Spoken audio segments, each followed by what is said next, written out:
You know, it's funny, we do a lot of focus groups as consumer marketers. We go in and we talk to our consumers, we want to hear what they have to say about the brands that we're marketing to them.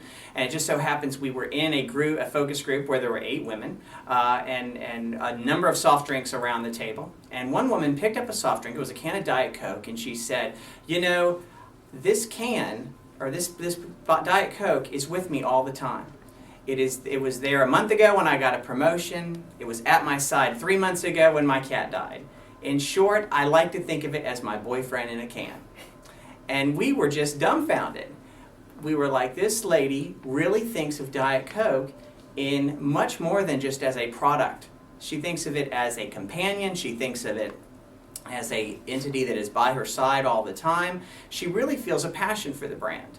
And it got me thinking, and I started thinking, gosh, as we as consumers really have a relationship with these brands that we consume, and did some more research and found out that there's been a number of academic studies that actually do show that we as consumers engage in relationships with brands. If some brands we have stronger relationships, others we have more utilitarian relationships. But what I found was that the strongest relationships are often those that are seen more like you would see in a romance, you know, a very strong, committed relationship. You're committed, you're passionate, each entity gives back to the other, and as a result, we found that that was kind of the idea for romancing the brand, that as a marketer, your ultimate goal is to get consumers to fall in love with your brand. Absolutely. Two big things I see with brands when they go off track.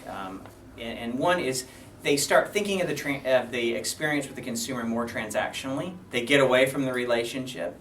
Right? JCPenney is a great example of that. Right? JCPenney, one day it was having the discounts, the next day it was not having the discounts, now they've gone back to it. They've turned that consumer relationship into a value-based relationship, and that's not what you want to do. The other thing I see brands doing all the time is not staying focused, not staying on message. If you don't stand for something and the consumer doesn't understand that your brand stands for one idea, you get lost in the shuffle. And as a result, we see a lot of brands, when they start blurring from their positioning in terms of what they stand for, that's when they tend to go off track. Absolutely. I think the first one, obviously, is you've got to understand your consumer, but not just understand them on a cursory level, right? You've got to really get to know who that ideal consumer is for your brand. And it involves more than just demographics and analytics and attitudinal type of statements. It really involves getting to know them personally. A great example of that was the Dos Equis Most Interesting Man in the World campaign, which was a phenomenal success. What that brand team did was that they spent months in bars with guys, sitting around and talking to them, understanding their hopes, their dreams, their fears, and came out with the concept of interesting. Because what they found was that these guys really wanted to be the guy at the bar with the story, the guy that was needed in the group setting because he came with a number of stories. And as a result, they got to know that consumer and latched onto a very intriguing concept. A second one would be really using your consumers to kind of spread the word. If we've done our job right, we have established a strong relationship with our consumer so that they want to tell other people about how great our brand is.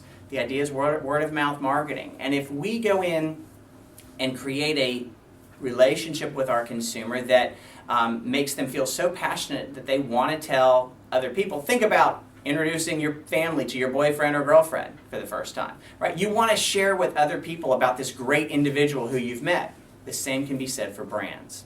And then finally, I think a great example would be just the experience with the consumer. Is always prioritize the experience, because the experience itself is really what's going to generate that passion and that interest from the consumer. These new tools that we have, while not being a complete panacea for marketers, but what it does do is it gives the consumer some power, and it gives the consumer the ability to talk back more frequently to brands. And you think of social media and Facebook as a way that the brand can start engaging in a conversation with the consumer. Think about what a traditional advertising campaign would be. It would be talking to your consumer 2 or 3 times over the course of the year. It's kind of like giving your significant other a present on Valentine's Day and their birthday and then never talking to them any other time. With social media, you become more and more in a daily conversation with that consumer. So it actually is a very strong platform for a number of brands. Mobile is just another way of communicating with our consumer, right? Think about it now. Now we all text each other, right? And we used to just pick up the phone and talk to each other. I think it's not a bad thing, but I think it also has to be used in context. And again, the context and the most important thing that I continue to stress in Romancing the Brand is the brand consumer experience. Really interacting with that consumer in a face-to-face or brand-to-face way. And so while mobile is a interesting new idea, social media is an interesting new idea, they're not a panacea. And the marketers that think of social media and mobile as being the only way we're going to communicate to our consumer are missing out.